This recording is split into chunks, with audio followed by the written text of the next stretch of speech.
Welcome to Bleav in Packers. I'm your host, Ahman Green, the Green Bay Packers all-time leading rusher. I got my good friend and teammates, Alex Fernando, ready to get into this preview matchup of a big battle.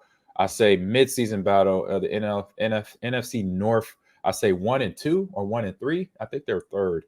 Say Packers are third, I Bleav, and then Minnesota and Detroit's number one, and then Green Bay is number 2. Oh no, Green Bay is 2. Okay, Minnesota lost. I know I saw it. I wasn't sure, but I know. Yeah, so Minnesota is 3. They're just a Green half Bay, game back, though. yep, half game back. And then Green Bay is 2, and Detroit. And it was a lot of questions, obviously, when Detroit lost Aiden Hutchinson. But for the last 3 weeks, that defense has been on point. Last week, they had a big game against Tennessee, and we'll talk a little bit about that. But before we get into all that, I like to do our ad read with our sponsors with BetOnline. So basketball fans, it is time. It is here. It is basketball season because Major League Baseball just ended. You see that Yankees game? Yeah. Dodgers? Yeah. Oh, man. The funniest part was the memes because they started posting pictures of that Bears defensive back, and they're like, "This is the Yankees when they're up 5-0," because he started celebrating something and they lost. Right, celebrating too early. Yes, because they got up early, but then the Dodgers came back without no Shohei. It was everybody else. It was Mookie, it was Freeman, it was everybody else making the plays, getting the big hits to come out of that deficit of 5-0 early in the first 3 innings.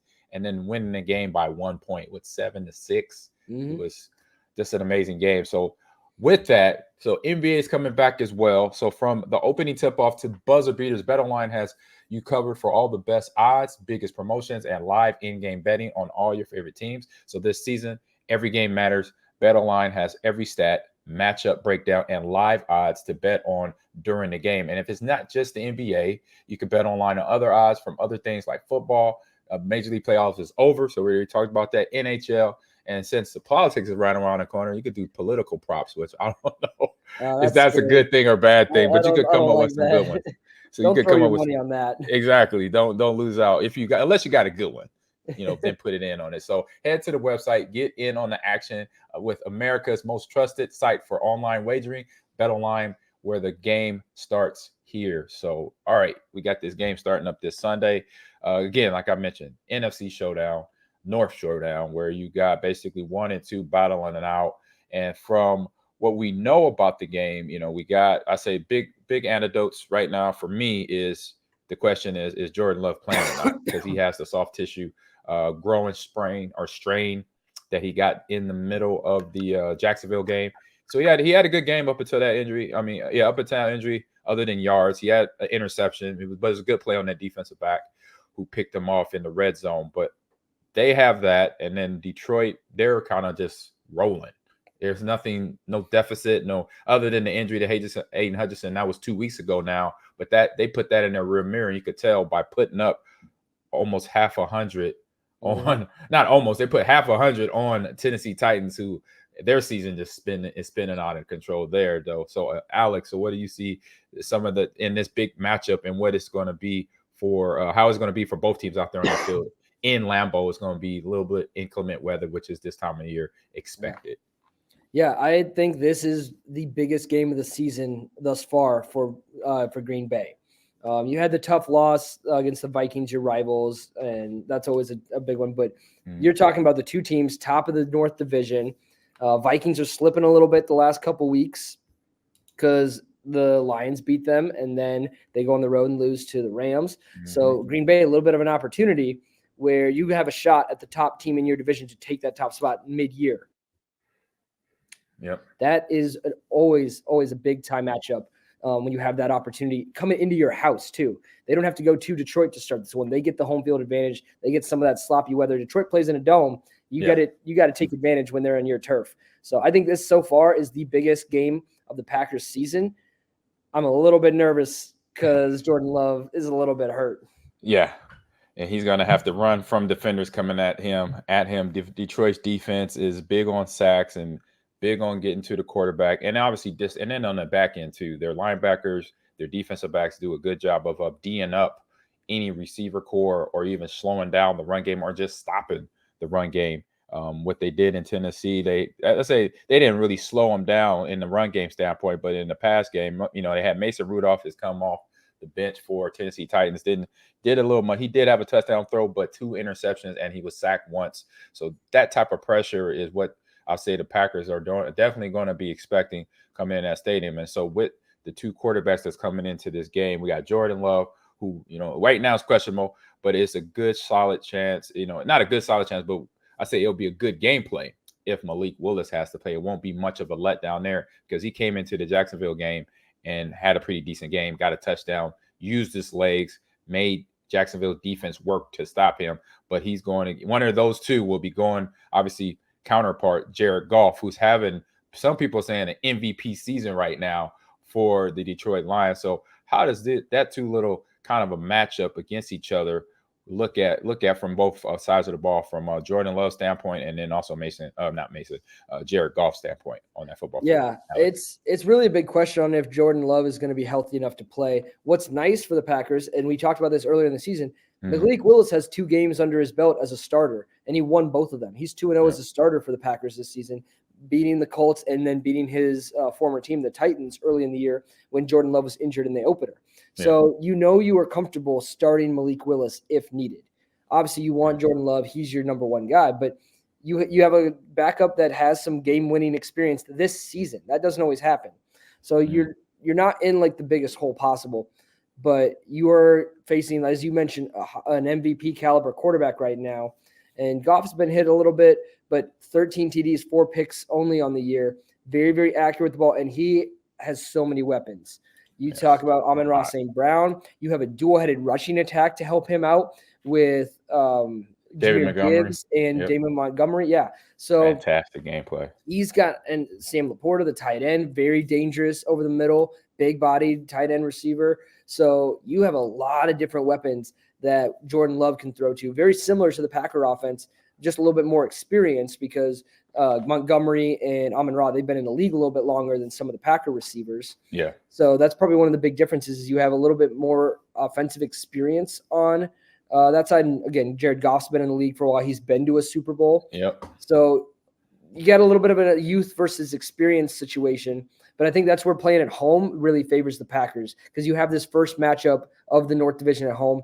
Jared Goff, again, they've played well on the road. They're 3-0. But again, they played at the Cowboys on the road. So that was in a dome. They played at the Vikings. That was in a dome. That was in a dome. So, and they played at the Cardinals. That was also in a dome. They haven't played an outdoor game yet this season. So, that's going to be a big factor right there. So then that's going to be a big factor in terms of the turnover topic there, because then we'll see if Jared Goff can manage that weather and keep the ball in his receiver's hand and his own hand, because there's the possibility, with the bad weather, I say with the inclement weather potentially, where you get sack, fumble, you got to hold that ball a little bit tighter to the body and not keep it loose and goosey, because the ball becomes a little bit slippery in that weather, from my experience alone. And then quarterbacks having the pressure coming at them, because the Packers defense has been able to put pressure on quarterbacks. They did it with Trevor Lawrence last week in Jacksonville.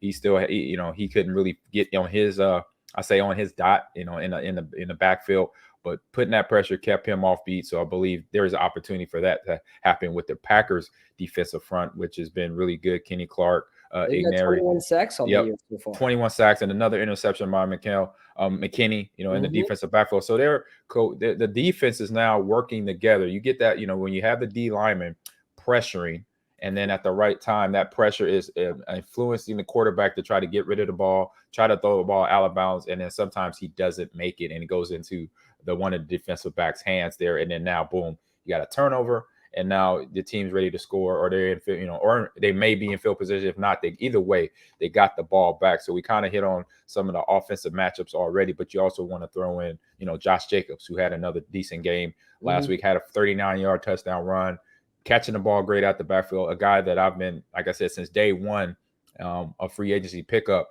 I knew he could be that dude in the backfield, and he's showing that. But then guys also that's popping up on the radar. Tucker Kraft, the tight end. It was National Tight Ends Day on Sunday. And I'll tell you, every tight end, for every highlight I watched around the NFL, they all definitely knew what was going on. They knew it was tight end day. They were either one had a conversation with their quarterbacks, or the offensive coordinator said, "Hey, bro, give me the ball today." Hey, this is my day. This is our day. This is all the Oh, tight ends day. you mentioned Tucker Kraft. He leads the team in touchdown catches. He's got Right. 5. So he's Right. one of your most deadly weapons in the red zone. He's had a few big long ones too. So he and Josh Jacobs, I think, are going to be really, really important to this Packers offense. Whether Jordan Love plays or not, if it's Malik Willis, you got to establish the run, keep the ball on the ground and away from the Detroit Lions. They have one of the most dynamic offensive attacks in the league right now. That's why they're 6-1. That's why they're 3-0 on the road. They can score and put up a lot of points. Yeah, we saw that last week against Tennessee. Exactly. You saw that 51. 52 of the, yeah, exactly. So just demolishing opposing defenses. They put 40-some up on the Cowboys a few weeks ago too. And not that the Cowboys are great, but again, you want to highlight that ground game and keep the ball out of the hands of Jared Goff. Tucker Kraft, again, crafty in the end zone, crafty in the red zone, get him the ball. Nice. I mean, the Detroit defense, man. So that's where, if they're going to make any, I say leeway early in the game, is use that defense up front. They have 20 sacks, 10 interceptions on the year as a team defense. So that right there would definitely, if it is Jordan starting, then you got to make sure he gets the ball out quick, because not with that, with that groin strain, if he's playing with it, we know he's not going to be a guy that's going to be scrambling, especially on a wet surface too, potentially out there. So, but if it's Malik, it's a different story. Then it won't be a big deal because his legs are healthy. And he has been, if anything, a lot more safer, I say, and a lot more smarter with the ball. He has not turned the ball over much. Jordan, unfortunately, has. I mean, taking, like, he's, being in there, he has more, even though he does have more rest, but you still got to be smart with the ball. So I think with Malik potentially playing, I think that would be a bonus and not less worry. One for turnover action, and then one, the scramble ability of getting out of the pocket, because those, you got 20 sacks right there coming in. That's going to face your offensive line. Not saying that the Packers offensive line can't stop the defensive front, but it's going to be a challenge as well. Yeah, it does help that Aiden Hutchinson is out for the season. I mean, swift recovery to him, because that's one of the best players in the league. You never want to see that. But for the Packers' sake, it's good you don't have to deal with one of the best defensive ends in the game. That does mean they're going to create pressure from other areas. They're going to send some extra blitzers. They're going to do some stunts up front. They're going to do some switches. They're going to try to confuse the Packers' offensive line, because you can't just say, oh, this is our star player and he's just going to wreck people, because that's what he does. You have to get more creative. So the Packers' offensive line needs to communicate well, whether Malik Willis or Jordan Love's in the pocket. One thing you do get with Malik Willis, kind of that extra runner with Josh Jacobs. We talked again, that run game needs to be potent and early coming down the pipe, because if it's rough weather, you want to hold on to the ball. The Lions force a lot of fumbles. They forced 9 fumbles and recovered 5 of them on the year. So you've got to hold that ball tight, but you have an extra runner scrambling out of the pocket, or even some design QB runs. We've seen that with Malik Willis in his 2 games that he started. That provides, again, some extra ground game, some extra first downs with the legs, keeping the ball in the Packers' possession away from Detroit and their offense. Exactly. And then if they're not running, make sure you try to contain the, like we talk about Jahmyr Gibbs and David Montgomery. Jahmyr Gibbs, he's a house call away from scoring touchdowns. We saw that last week, and we've seen this ever since he's been in the NFL, coming out of Alabama. One or two moves, and he misses. Everybody misses his tackle. Yeah, he had that 70-yard run last week against Tennessee, and there was so many other big runs. But when you get in the red zone, then that's when they throw in David Montgomery. He's kind of the smash guy. He will run you over and get the short yardage conversions right there. So that right there is going to be something big for, I say, a good challenge for the Packers defense to come step up and slow that down, because like you said, if Jared Goff and the weather is, the weather affects him throwing the ball, and the receivers, which I won't think it would be much, but if there is some effect, the defense has to step up and not let the run game go on for Detroit, because if they do, it's going to be a hard time to stop them. Just like with our run game, if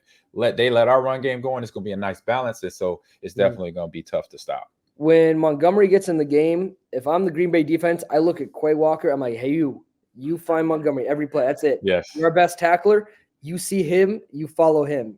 His helmet is your helmet. Exactly. Like see ball, hit ball. It doesn't matter. With the running back. That's what you want to say. Become one. Yes, become one with the running back. That is, whenever Montgomery's on the field, I mean, that's honestly, I think one of the best policies. Just make him a priority, an assignment, and just be like, Walker, you have nothing else except Montgomery. Exactly. And so going into the next topic to wrap this thing up is that home field advantage. So Lambeau Field has always been a tough place to play, particularly in the late divisional games. And we're not quite yet late in the season, but we're starting. Is inclement weather, like I mentioned, it's going to be in the 50s, maybe the 40s, and a little wet. So how can the Packers capitalize on that home field? You kind of touched on it already. So capitalize on that that offense and the defense coming into play in Lambeau Field with no dome, like you mentioned earlier.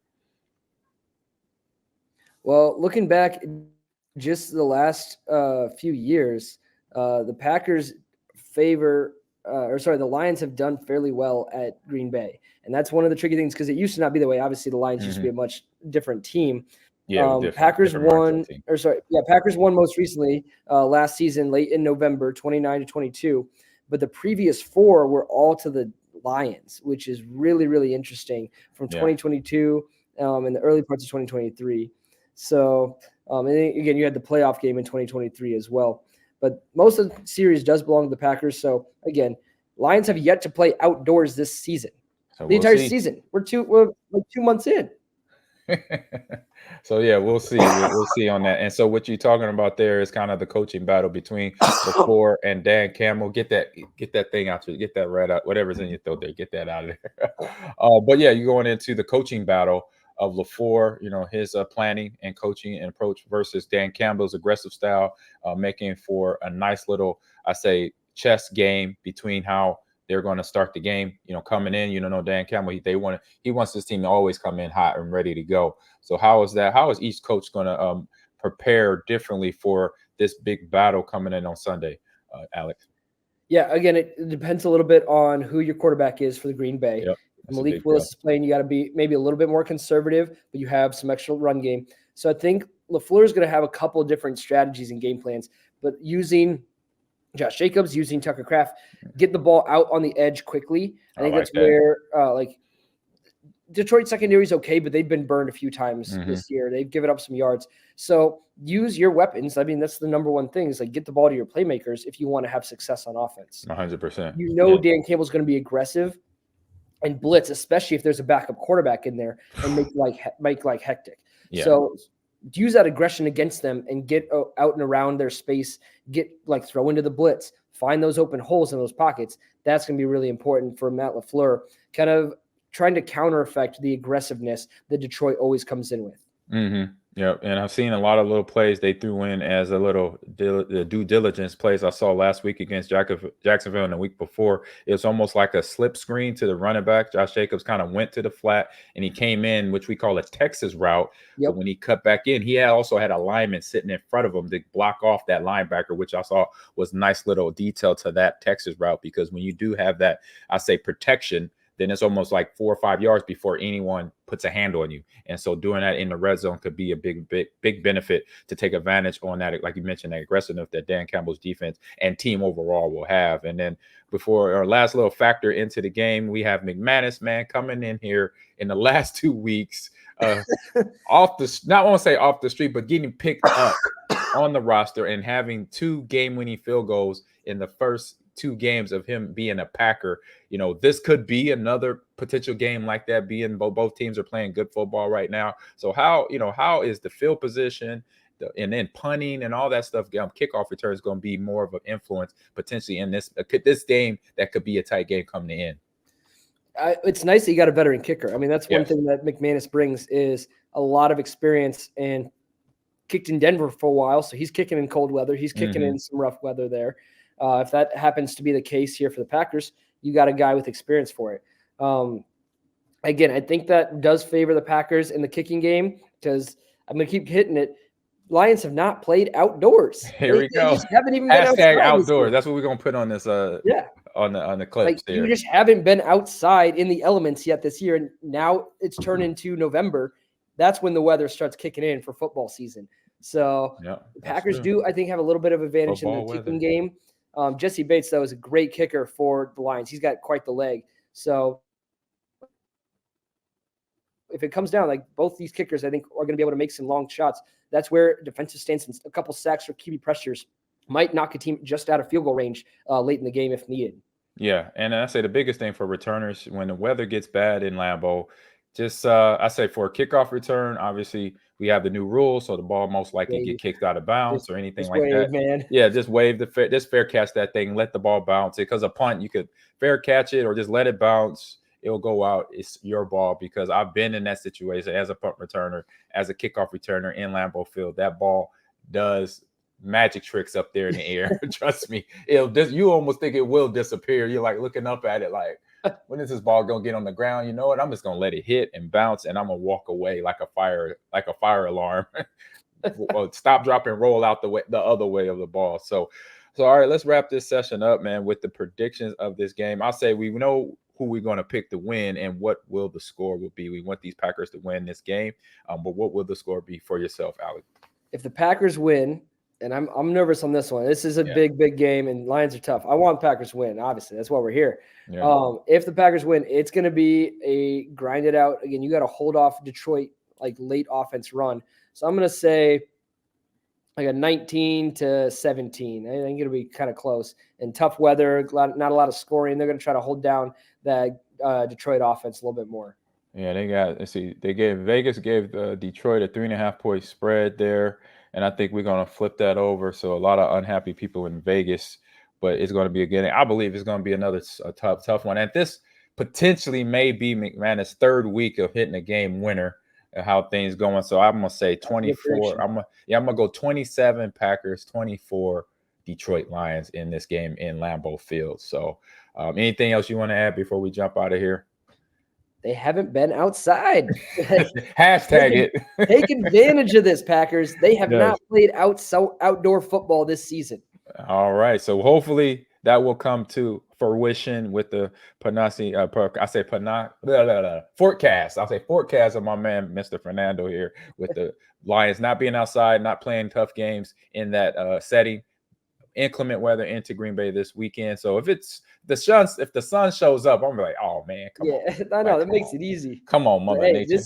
Like I mentioned at the top of this is probably the biggest game of the Packers season thus far. You gotta come out strong. You have the home field advantage for a number one spot in the division. Take advantage of it. Hit them hard. Yep. So I hope they do that. And again, like I said, get that 27-24 victory, which will put them on top of the NFC North and home field advantage for the playoffs, because right now, if all four teams keep at the rate, even the Bears will have a chance to get into the playoffs. So that'll be interesting come the end of the season. But for myself, Ahman Green, Green Bay Packers all-time rusher, and my good friend Alex Fernando breaking down Bleav in Packers. We will catch you guys next week after the victory over Detroit Lions, and get ready for the rest of this season. So see y'all later, and have a good weekend. And then 1, 2, 3, Alex, go Pack, go.